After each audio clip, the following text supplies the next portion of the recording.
Hello, hello, hello, and welcome back to the Marketing for Learning podcast. I'm super excited because this week I have a very special guest on the podcast with me. This week I am joined by Sam Goodman.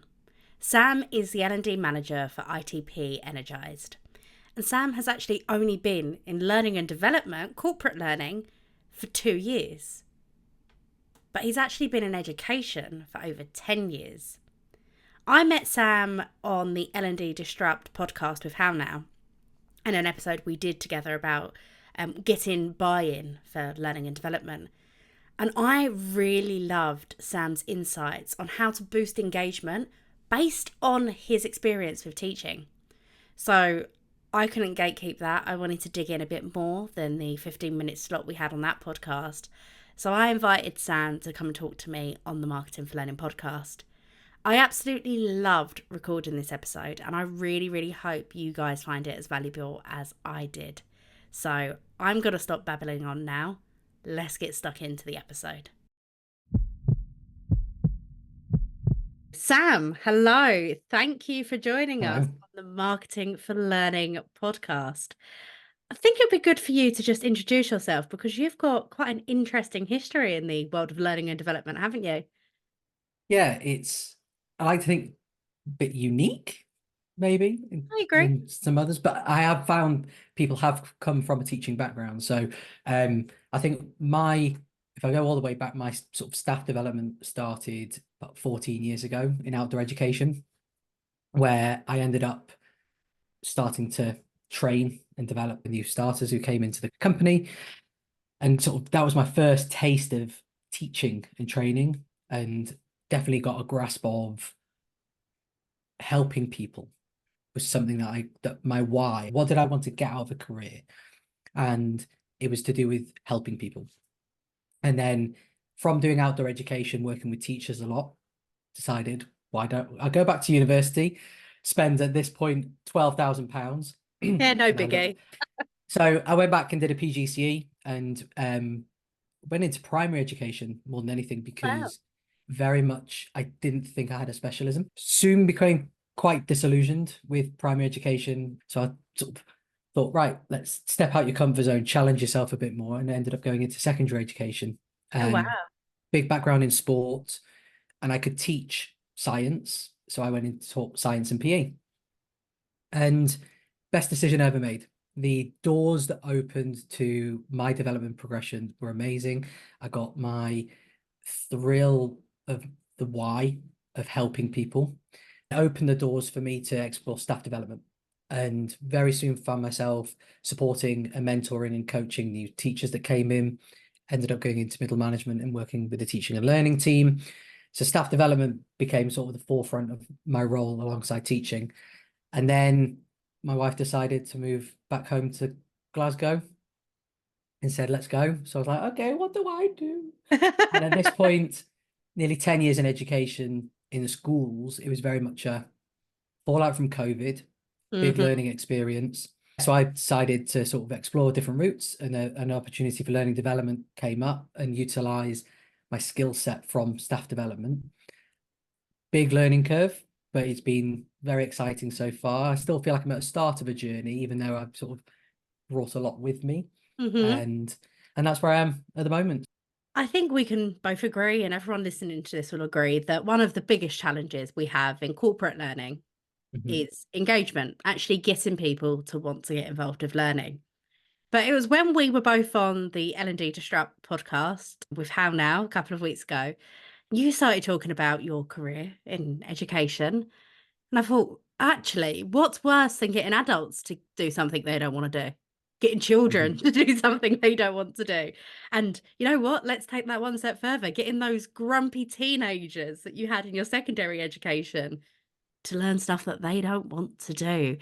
So I thought you've got a really interesting kind of background on actually how the overall experience of learning gets people engaged. Mhm. And what have you picked up from your time in education, in staff training back at your first job that you've carried forward with you now as an L&D manager? it was really interesting that after about 6 months, I noticed that there's not that much difference between a 13-year-old who doesn't want to learn about solids, liquids, and gases than an adult who wants to learn about the importance behind communication.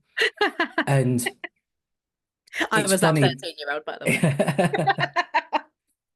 And it was very much I needed to tap into the way I taught. And my teaching was very much, I'm going to make it contextual. I'm Hmm. going to make you understand based on knowing you, why you need to know this. And I think that's huge for engagement. Yeah. And it all starts with being human, engaging in conversations and knowing who you're teaching, because then you can make it contextual and you can adapt it according to your audience. And I liken it to the fact I had a top set year eight class and a bottom set year eight class. Same lesson, but the way I taught it was completely different Yeah. because I made it contextual to them. And by making it contextual to them and what made them tick and understanding how they needed to learn, I got better engagement and better results from that. And I tested that every now and again because I would try something that was generic or with lack of planning and preparation. I just had to teach the generic lesson. And you could see a big correlation of this works when you actually spend time and adapt to just delivering something blanket. And it's Hmm. very similar to what I've experienced in the L&D sort of world, is that if you just deliver something that's blanket and just generic, people switch off. And I get that because I'm like that. Yeah. I think that's Same. just a human thing. Yeah. Whereas if someone tailors it to the fact that I like sports or I like music or at my age range in my late 30s, that this is why you're going to learn something, this is tailored to you, I'm going to be like, great, brilliant, tell me. Yeah. So I think that's something that I've had to bring back in. But the challenge from school into this world is that you've got a culture already for a company. Yeah. So you've got to sort of try and navigate that culture to get your learning methods and your essentially pedagogy to filter into that culture. And there are clashes sometimes, and there are doors and gates that you have to, and walls you have to break down and go, no, there's a reason behind this. It will work. How have you done that? Given that in a classroom, you know David over there who's in Mhm, the top set and Katie over there that's in the bottom set. And you know that person one on one. mhm, You develop that relationship with them. You know what they're interested in. mhm. When you're working in an organization now, you don't know every individual employee. You don't know what they care about outside of work. So, how do you translate that to the corporate environment? I'm very fortunate that the size of the company I'm in at the moment is manageable enough that I can do that Okay. to an extent. So I've definitely been involved in a lot of conversations. I sit on some calls that or training that doesn't necessarily apply to me just to get to know people. And sometimes I did a piece on LinkedIn recently about the art of observing, taking a step back, Yeah.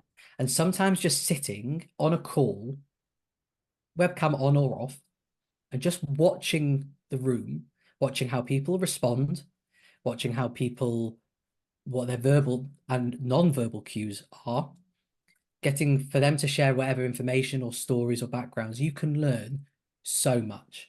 Yeah. And I've done mixture of that, but we've only got just over 100 people in the company. Hmm. So very, very fortunate. For a bigger sized company, yes, it's challenging, but I would still say it's so important that every opportunity you've got, converse. Whether Absolutely. that's 10 minutes, 5 minute call, the water cooler moment, whatever it might be, being sort of present, because just that little nugget of information can get buy-in and Yeah. shape it. Yeah. And I think from our point of view, we work with organizations. So one of my key clients at the moment is Capgemini. They've got 340,000 employees. It is insane. But what we've done, we've kind of taken that mindset that you've got there and then applied it en masse. So I Mhm. spoke to, and I think it's in the region of probably 200 people. So a drop in the ocean compared to the amount of people in their organization. But after the third or fourth call, you start noticing commonalities. And okay, it's not granular like I know what you got up to at the weekend. I know what concert you're going to. I know what football team you support. But you start realizing commonality. So there was always people that were really into like their personal self-development, in the sense of like there was one guy that was a triathlete, but then there was also one guy that was really into chess. And he was like, I know this is a weird hobby in today's day and age, but I'm really into chess. So then I started grouping those people together and realizing, although they're expressing their hobbies and interests in different ways, they had a lot in common. And then we created personas out of them. And then we target the persona. So rather than talking to Ashley, who works at mass marketing, we're talking to a fictional representation that Ashley might relate to in some way. And we're kind of amplifying that personalized conversation. It's the same theory, the same practice of what you were doing in a classroom versus what you're doing now with 100 employees versus exactly what I did with Capgemini at 340,000 employees. And it works. It really Mhm. does work as soon as, and I like that way you were putting it, of like making it contextual for the person, bringing it to their day-to-day lives. I think we're really bad at that in learning and Mhm. development. Historically, we're like, yeah, go and take this because we said so. And that's not good enough, is it? It's not going to get people actually moving. It's when people turn around and say, I just can't capture them. I just can't get their attention. And it's like, but do you know what makes them tick? Mm. Do you know anything about them? And then when a lot of the responses are, no, or that I've written something down and I've circled it. I hate the word time. So, Hate it with a passion. I don't have time. mhm. Or I didn't have the time to do this. Or just t time's too tight. It's the go-to default for when you've not valued whatever needs to happen. And it's exactly the same when people are saying, I can't capture my audience. And it's like, well, have you taken the time to do this, this, and this? Because it's a one-stop shop in the sense of you don't have to have 15 conversations before delivering a training. It could just be one 10-minute Yeah. conversation to learn one little thing. And it's so undervalued. And And I think as learning professionals, we all agree with that. I laughed when you said time. It comes up no matter what company I'm working with, no matter how big they are. When I talk to the end users, they always tell me I haven't got time to do learning. And all of us in L&D are like, yes, you do. You make time. You sit and watch Netflix. You sit and have long lunch breaks with your colleagues. Like, people do have the time. I don't think often, and definitely not often enough, to L&D introspect and realize actually we kind of use the time excuse as well. Because when I talk to people about marketing for learning and the bit that comes before the actual promotion, they're like, oh, we don't have time for that. We just want to do a campaign. I don't have time for that. But it really is that they're not seeing the value and they're not Mhm. giving it the respect that it deserves and the transformation that's going to take. And it's the same as walking around a classroom and talking to people before you get stuck into the content. And that goes for a Yeah. training room or a classroom with children, doesn't it? It's I think what I've learned recently is that if I say I don't have time, I've got the self-awareness in my head to go, I'm making a decision to say that I've not got time because I don't value it or because I can't be bothered. Yeah. Whereas I think some people just default to sort of saying, I don't have the time, but they're the ones when you sort of look at other things, they don't go to workshops, they don't go to webinars, they don't engage with learning and development in general, or their responsibilities as a line manager. There's a whole sort of it matches up with everything that you've got. Yeah. And it's that self-awareness piece that I'm really sort of helping my colleagues get to is just tapping into that conscious awareness of I'm making this decision, but I'm okay with that, but I'm aware of it, rather Yeah. than people who just do it automatically and then just brush it under the carpet. So what can we The do then if somebody makes the conscious decision that they don't want to do learning? I think this goes to something that was a problem of mine in teaching, and this comes up with all of the stuff that I have in when I do line manager self-reviews and stuff, is the difficult conversations, the challenging conversations, accountability. I'm a huge person for if someone's not doing something that they should be doing, why do we not hold people accountable? And it's because we're uncomfortable having those difficult conversations. But as we know from any training, generic training and just listening to, I love Simon Sinek as an example of he saying that you have to embrace those difficult conversations because it does build relationships, it breaks down barriers and all these positive things that come from it. So when I have to turn around to people and say they're not engaging this, they're not doing this, they're not doing this, they just go, oh yeah, well, they don't have time. No, their responsibility is this.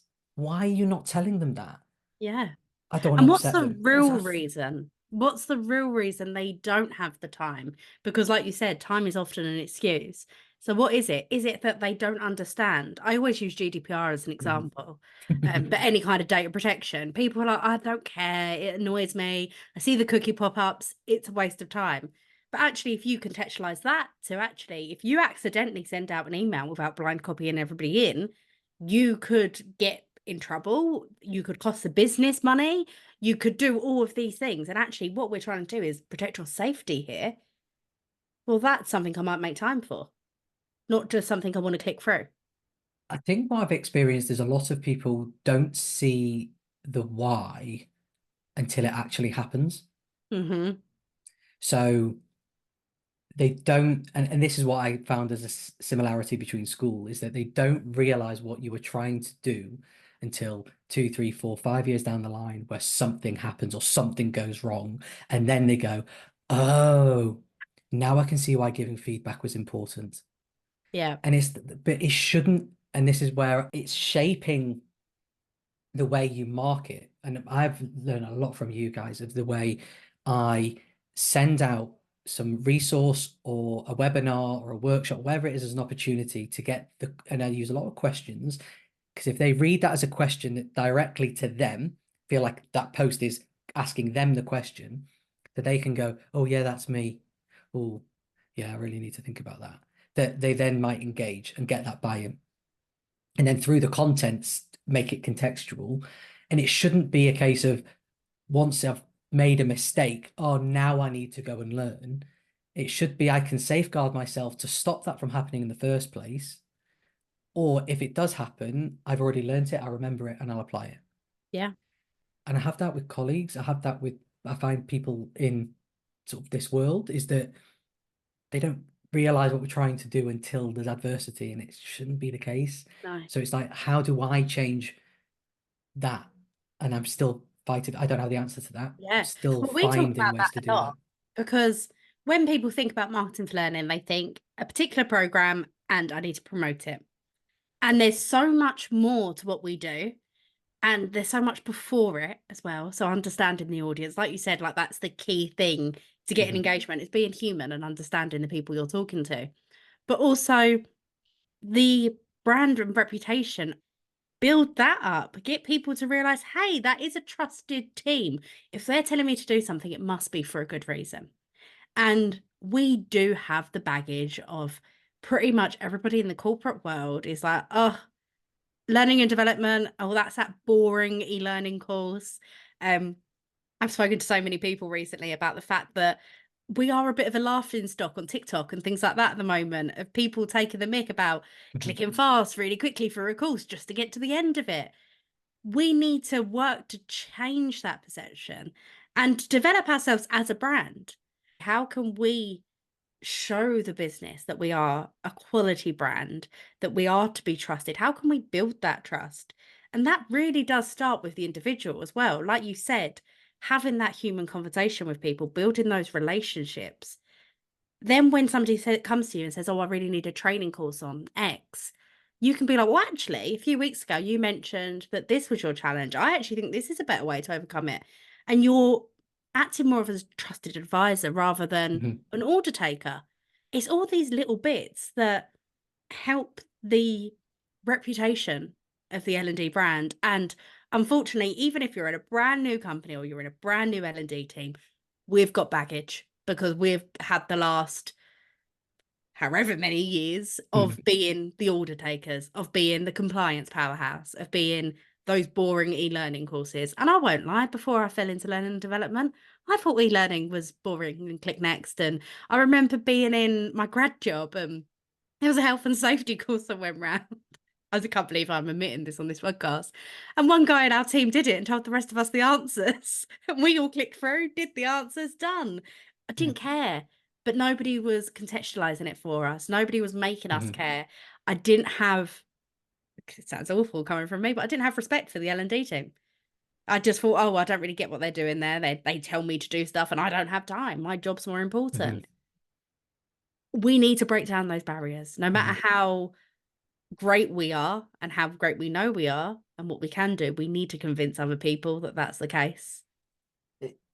My mind's whirling with loads of stuff from that. And the one that's sitting at the front at the moment is that onboarding is a great example of, if you want to capture someone, of what you can do and what your L&D is about, you've got to capture them from the Yeah. first bit of training they're going to have, which is onboarding.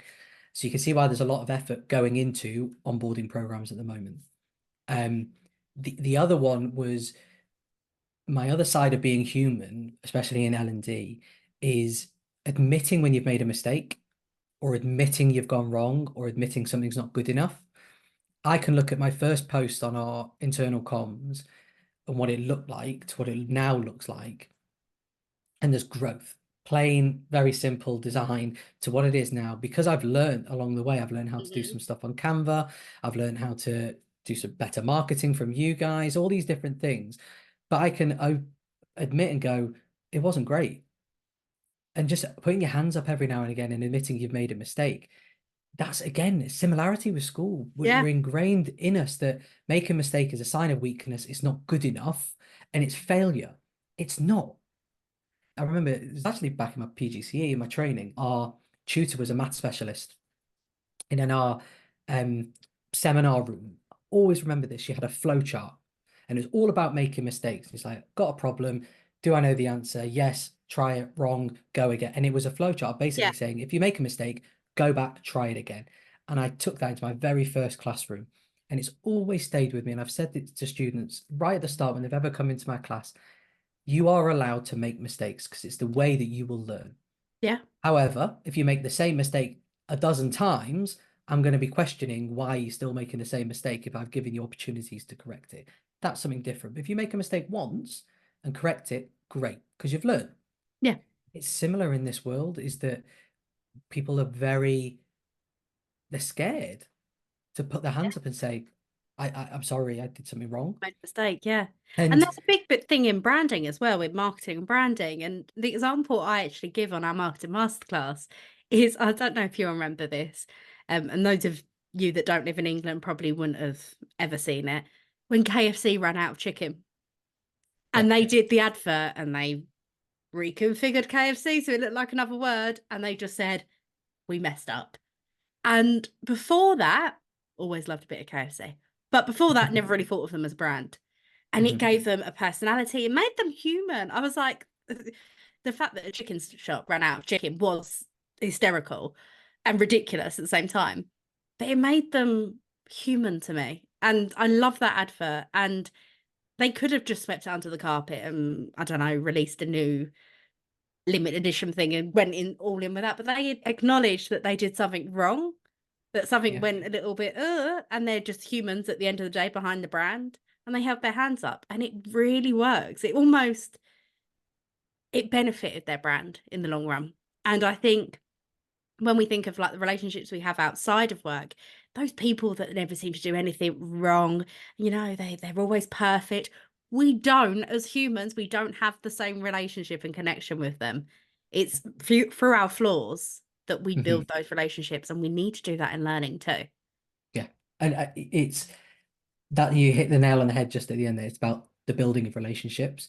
Because again, you admit that you're human, and KFC did that. And I wonder what their sales went after Mm, that side of things. And I look at to even just celebrities, they do something wrong, not on a huge scale, don't get me wrong, but yeah. just say they do something wrong in an interview and they call someone Dave when in fact they're not, they're Jimmy or whatever. But just to say, I'm so sorry, because everyone can smell a bullshitter, and you can Yeah. tell when someone's just trying to cover up the cracks and try and, a bit of arrogance there as well, where if someone's just turning around and saying, I'm so sorry, you can see the sincerity behind it. You're building relationships up, there's more chance that you're going to be able to do something in the future with them compared to someone who might never admit they're wrong.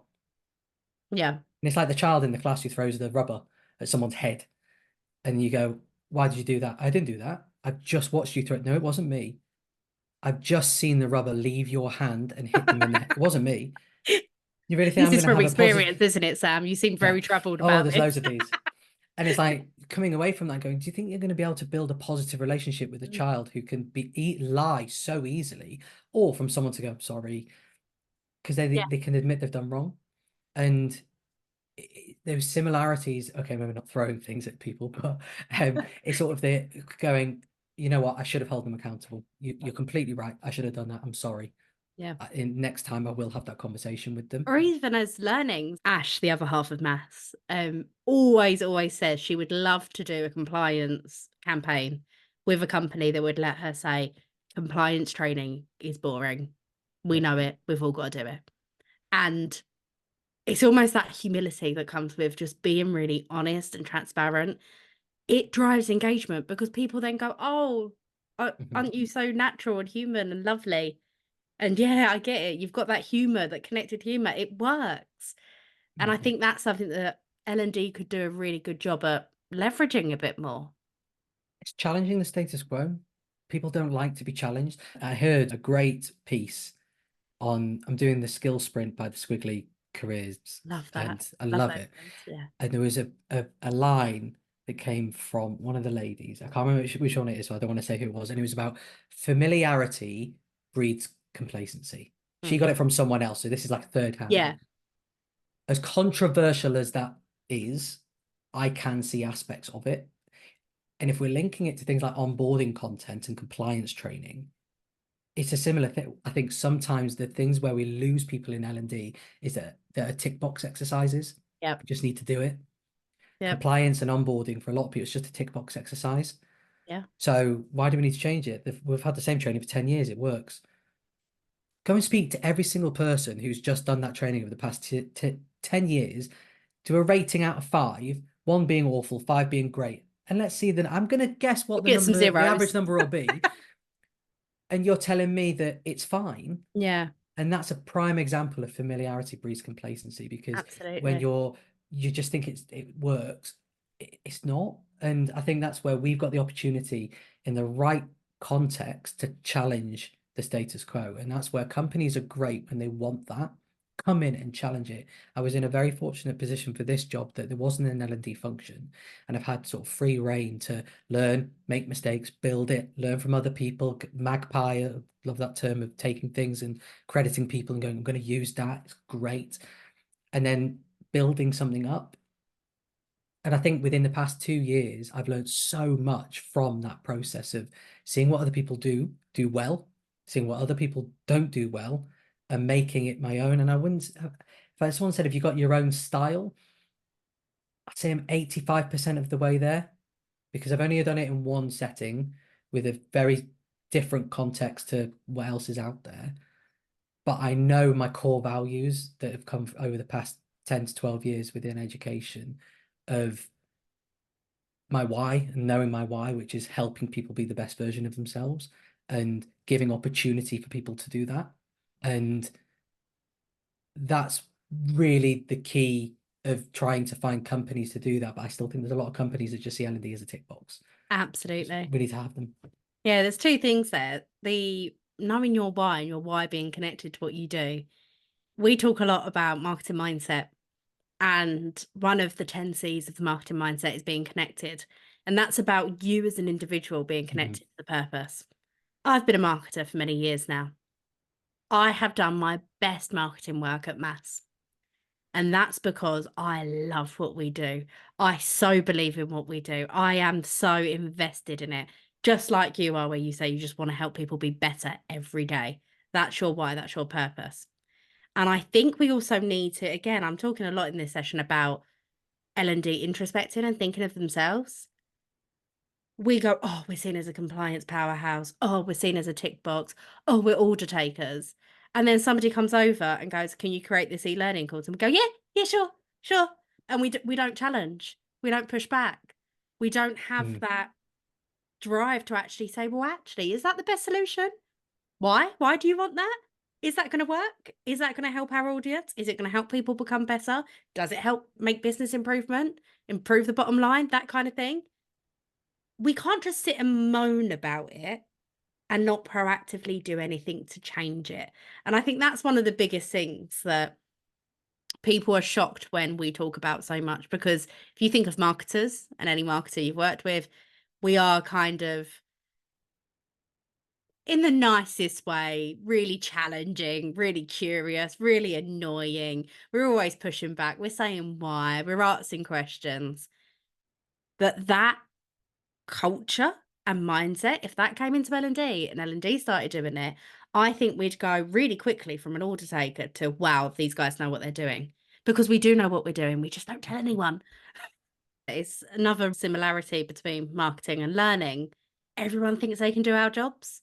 Mhm. Everyone thinks that they're a marketer because they've seen an advert once in their life, and the same goes for learning. Everyone thinks they can train, and actually it's such a skill and it's such an art, and we need to make Mhm. sure that we are confident enough to put our best foot forward and say, actually, hey, come to me, let me help you. I'm not going to be Mhm. able to do it all for you, but I can give you help and guidance. And I think with that, the reason why it's not happened more often is in L&D, typically, and I'm generalizing massively, and I think people listening to this will be like, that's not me, hand, shut up. A lot of L&Ders really like to be people pleasers. We like to make people happy. We want to be everyone's friends because we're lovely people. We wouldn't be in our jobs if we didn't Mhm. care about people. Like, we're literally here to help other people grow and develop. We kind of have to take a step back a little bit from that and go, you know what? I know it's really annoying. I know everyone listening to this, and probably yourself as well, Sam, we've all been in organizations where the marketing team are like, no, that presentation's not on brand. No, that advert's not on brand. No, you can't put that out. You're using the wrong font. You're using the wrong colors. There's a reason for that, because the brand has so much equity, it has so Mhm. much power. You don't understand the reason because you're not a branding expert or a marketer. The same goes with learning. It's why we don't have 15 bullet points on a slide. And I've seen that far too many times throughout my experience.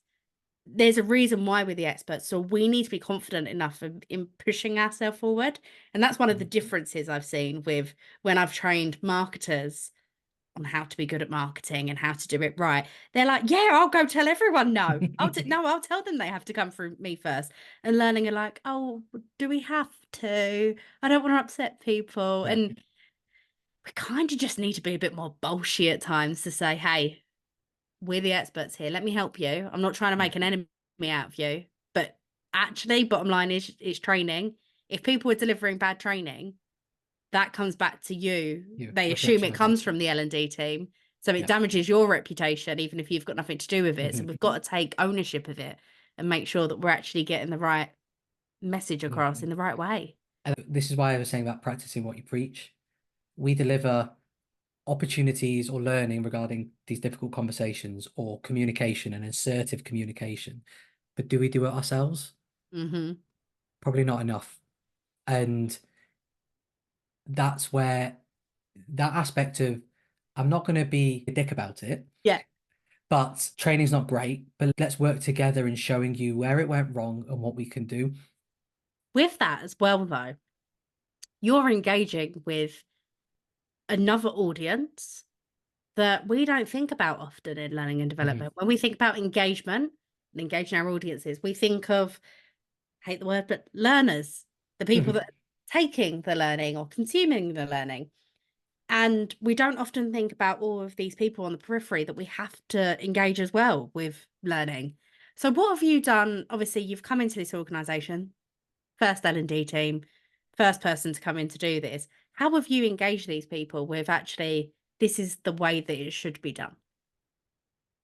Showcasing what I can do Yeah. and creating opportunities for that in different mediums. The one bit that's been really difficult for me is that because I'm on my own, everything learning development has my name attached to it. Yeah. And I think there are a handful of people who resent every time a communication comes out and sees my name from it. And they're going, Yeah. so I've learnt less is more. Mm-hmm. So I introduced like a learning development update. That learning development update started as a weekly update. Then I realized actually that might be too much, so it's a fortnightly. Now it's monthly. So I've learned and I've listened Yeah. to feedback as well. Any webinars, any resources, any articles, Everything goes in that. And if you want to register for those articles, if it can be live on the hyperlinks in the L&D Yep. update, or it'll be on our internal comms, but I'm not going to send out constant notifications for that. The other side of it is listening to people of what their problems were and then starting and putting those little steps in place. So one of the big things that I've done, and I will take this forevermore, and again, similarity with school, people don't like inputting with their hands up or their name across. They don't like it because they're scared of what the impression of what they're going to give. Yep. So anonymous input. So one of the first things I had to do when I came into the company was a communication workshop. The director said, we need better communication all round, internal to external clients. Fine, not a problem. Used what I had, when I did a course as well to get some more information, built it out, and I went, right, what do I need here? Because I want people engaged. And that's when I used Miro. And I thought, brilliant, because what that did was very simply, it was just a whiteboard that allowed people to contribute interactively through sticky notes, Yep. no name attached to it. It was anonymous. Yeah. And it was amazing how many people inputted that would never input, even on a Teams call, because their name's still attached to it. Yep. So instantly they're going, oh, well, this is different. Oh, I've never done an interactive workshop before. I've only listened to a webinar and being spoken at. Okay. So then I was like, right, well, let's keep doing that. Let's create some infographics. Let's do Yep. something that people have got as a resource. Let's make it colorful, exciting. Let's try that. Oh, we've only had anything just by our template. This is interesting. And it's sort of just drip feeding the capabilities of what we've got and then opening people's eyes to what's available. I've started recently using Microsoft on Teams. They've got a webinar set up for a meeting. Right.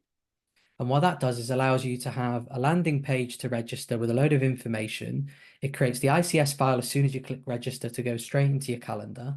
Perfect. And for people managing it, you can see who's attending, who's registered, and all these different things that make it, wow, this looks professional. Oh, Yeah. this looks really great. And it's like, yes, Yeah. because these are the capabilities of what we can do. It's just we've been plateauing and just flatlining for however long that you don't realize what's out there. Now, one thing I learned years back is that you're not going to capture everybody. Mm-hmm. I spent a lot of time and energy wasted speaking to the assistant head who sat next to me going, but producing this, you've said it's great. People have said it great. Why are these people not wanting to engage on what I'm doing? She's like, you're not going to get them. Yeah. She goes, it's just one of those things. You can try as hard as you can. They're just not going to do it because that's just the way they are. They've been teaching for 20 years. They just don't care. Don't waste your energy at the moment on that. Get the people who Focus on the want to, masses. get the people in the middle, get them, and you'll start to see those people slowly go, ooh, okay, maybe I do need to engage. Yeah. And it's I've amazing how many pieces of upper hand I've had when people have been that person and I've gone, 80% of the people are doing this. You are one of the 20% who are not doing it. Come and look at this. And then, oh, okay. Bit of self-awareness of going, oh yeah. God, I'm one of a few that aren't doing it. Okay, I better do it. Yeah. We get those people and then everybody else kind of gets FOMO. They want to get involved. They got Yeah. the fear of missing out. I think the other thing that ties into this is we've got a bit of a responsibility of changing the expectations of what learning can be. Mm-hmm. And what I mean by that is that you get some people who go into an hour's workshop or an hour's webinar expecting to come away with an encyclopedia of information. Yeah. And when they don't, they're like, well, that was a waste of time. And the way I market at the beginning is it's sort of like the start of my sessions, the marketing is essentially I'll go, I just want you to take away at least just one thing. Because if Yeah. you've taken away one thing within the next 45 minutes or an hour, that's one thing within an hour that you've learned, and it's something that's going to make you tick, something that you're going to take on that you didn't have an hour before. And actually, that's pretty decent because tomorrow you might not learn anything, and the day after you might not learn anything. So to take at least one learning piece away from an hour, that's pretty good going. If you take more than one, even better. And I'll always at the end get people to tangibly write down what they're going to do next, what they've learned, what they might challenge, something that they can, as like a contract, anonymously as well. And I think if we change those expectations, people might see learning in a different way. I think the expectations are all wrong. They Yeah. just want the world out of an hour, and it's not going to happen. And I don't think it's just the mindset shift from our audiences. It's from the business as well. Yeah, Because I think they yeah. often think that L&D is like a magic wand and you send Hmm. somebody on a 1 hour training course and they're never going to do anything wrong again. And that's just not how life works. We don't learn stuff instantly and know it inside out and back to front after an hour's workshop or even a 2 hour training session. Like, Hmm. it just doesn't happen in that way. So I think changing that narrative, and again, not to toot my own horn here, it comes back to marketing to the business. This is Yeah, what we're doing, and engaging the business, and marketing to the audience and engaging them with this is what you are going to get, and being really yeah. realistic. I think what you just said there as well about making sure they're focusing on the one thing they can take away. It sets expectations.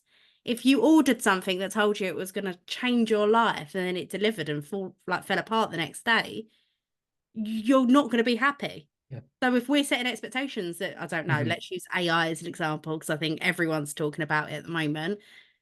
I'm going to go to a 1 hour webinar and I'm going to be an AI expert. I'm going to be really disappointed at the end because I'm not going to be an AI expert after an hour. Yeah.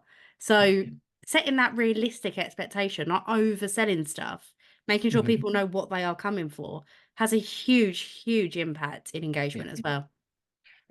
And it's that bit before. The amount of times, and this is where I find sort of our industry really challenging, is because you'll get people who will market it and it's like a bit of lying. Oh, we're Hmm. going to cover this, this, and this. And I'm sitting there after half an hour going, you've not even reached one of the 5 bullet points you're going to say. All you've done is told me what your company does and tried to Hmm. sell me your product. And that's where I'm like, I'm done. If you Yeah, can't sort of grasp my attention in the first 15 minutes of the bullet point that you said you're going to do, because that's why I'm coming, that's yeah, why I'm here. And if you don't, I'm off. And yeah, more recently, that's happened. And that's where I'm seeing good practice and bad practice and going, well, I'm definitely not going to do that. So if I say in my workshops, I'm going to cover this, I'm going to tell you I'm going to cover this. And guess what? Halfway through, I'm going to also reiterate that I said we were going to cover this. yeah, At the end, we're going to go back through the objectives and I'm going to say to you, well, we did this, we've covered that point. I've just told you about this, we've covered that point. yeah, And I think that sometimes, but again, for me, that comes through this personability aspect that I've got. And I think I can do that in a smaller company. I'm not saying you can't do that in a bigger company. It just needs that little bit more thought process to go into training and to your wherever you're delivering in order to grasp people, because that's where you're going to get people in. yeah. And I think what you said there is absolutely right. You've signed up based on those 5 bullet points, 3 bullet points, whatever it is. Yeah, That is telling you, as a facilitator, as a trainer, as a marketer running a webinar, that's telling you what the people care about. They're yeah. literally telling you, oh, I've signed up for this webinar because you have said you're going to talk about this, and I am interested in that. So Mhm. doing exactly that, and I'm actually thinking I'm delivering training next week, and I'm going to steal that idea. I'm going to go back to the learning objectives the whole way through the session. I think it will really work for this group. That's why I love this podcast. I learn how to do my job too. Um, but doing that, saying, okay, so these are the 5 reasons we're here. We've ticked off number one. You might get some people drop out if they only was there for that first bullet point, but you've got a captive audience. They're there for these reasons. Mhm. They've given you information about them, about what they care about. So use that to your advantage. Dig into it. And, I have to say, and it might be a bit of a controversial opinion for any vendors listening to this, I think the learning and development industry themselves are terrible at marketing.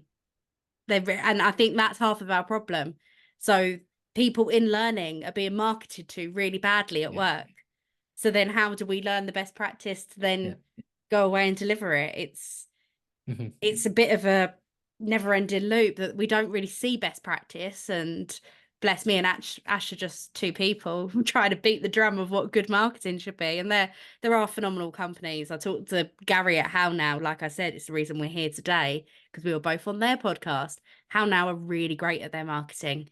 And you see organizations like that doing it well, but because it's one organization, we're getting a lot of bad marketing thrown at us as Mhm. well, with people making really quite obvious mistakes like that of not delivering on what they've said the webinar's going to be about and things like that. So it almost makes L&Ders think, oh, well, if they're doing it, I can. Yeah. And that goes back to that saying of familiarity breeds Hmm. complacency. Yeah. The other side of what you've just said there is regard to role modeling. If people at the top are not buying into you and just treating you as a tick box exercise, and they're not even sort of saying, oh, that's good, or I like that, and giving you the feedback, what's the Yeah. point? You're just going to end up going into that sort of cesspit of just crap and Yeah. just demotivation, actually not wanting to do something because it's falling on deaf ears. I loved some of the feedback I've had from when I changed the learning development update that I do to this sort of digital magazine format.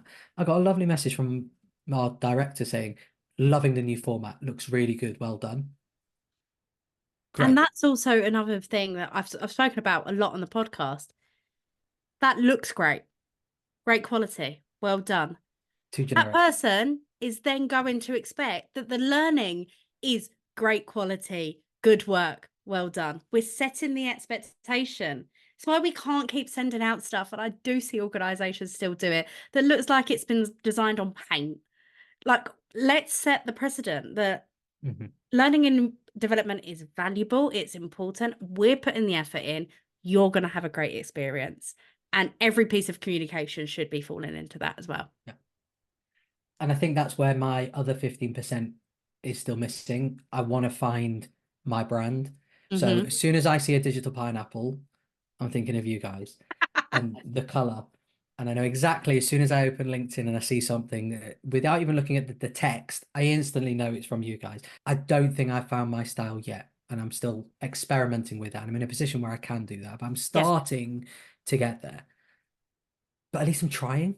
Yeah, And I think this is exactly. where the similarity I found from education into here is that people just want to keep doing what they've always known because it's safe, but it's dull, it's boring, and there's people who are going to do it better than you. And you either jump on the boat and go with it, or you're Yeah. just going to miss it completely. And I liken that to look, tech is moving at a rate of knots. Yeah. You look at this talking, Zoom, Teams, 2020, only just over 4 years ago, didn't exist. Yeah. I remember my last company getting everyone on Zoom, and it was probably 2019. People are like, oh, why do we need this? Oh, I don't ever do video calls. I don't need that. Less than a year later, we were all living off Yeah. of it. And now it's second nature to us all, isn't it? Oh, yeah, Mhm. jump on a Zoom, done. We don't do Yeah. phone calls anymore. And it's when I've got people who don't even want to update Microsoft Outlook or update Teams or even explore AI in a fun way. It's like you're going to be left behind a lot quicker than back in the 90s where mobile Yeah. phones first came out. We're not going to be like that. It's moving so quick. And you can see the people who are trying it. There are people at the other end, though, who are moving too quickly and they're Yeah. missing out on stuff. And this is why I've mentioned something recently, a bit controversial on AI fatigue. It's too much. Yeah. I did a campaign with Capgemini. It was generative AI. They're using it a lot within their business. So it was how people can use it at work. And we had a whole persona that was just fatigued. Fatigue is the completely right Mm. word. They're bored of it. They're like, I've heard so much about it now. I'm done. We need to be aware of that kind of thing within our organizations. Because if it's not AI, Mhm. it was, if we went back to 2018, it was GDPR. And as a marketer, I'm scarred from it. It's why I always use it as an example. It was everywhere and I was bored of it. If it's not AI, if it's not GDPR, if it's not whatever the buzz is today, there's going to be another one tomorrow. So we need to make sure that we are contextualizing. I love that you've said that right from the start of this session. Why does it matter to our audience and Mhm. what is it we can do to contextualize it for them? Because they're not going to make that connection themselves. They're not going to put Yeah. that time or energy into it. I could speak to you all day, Sam. Honestly, I think we've touched on every kind of area of engagement in learning that we could have. So thank you so much for joining me today. I've absolutely loved this chat. If people want to connect with you, is LinkedIn their best bet? Best one. Yeah. Brilliant. So Sam Goodman on LinkedIn. And hopefully we'll have you back on the podcast at some point in the future, Sam, because Thank you. your Yeah. insights have been wonderful. And like I said, I'm going to go and rewrite a training course I'm doing next week now. So thank you for the advice as well. You're welcome. No, thank you very much for having me. I really enjoyed it. Brilliant. Thank you so much for coming. So I hope you enjoyed that episode as much as I did. Sam has a really interesting way of looking at things given his experience with teaching. And although, as Sam absolutely acknowledges, he works in a small organisation of 100 people, I think we can take a lot of advice, especially from that contextualisation piece. How are we making our learning offering relevant for our target audience? As I said in the episode, all comes back to personas for me. So I will link our personas guide in the show notes for you. And if you have any questions about engagement or creating personas, please feel free to reach out to me on LinkedIn. I do love talking to you guys. And if not, I will see you on the next episode of the Marketing for Learning podcast. See you later, guys.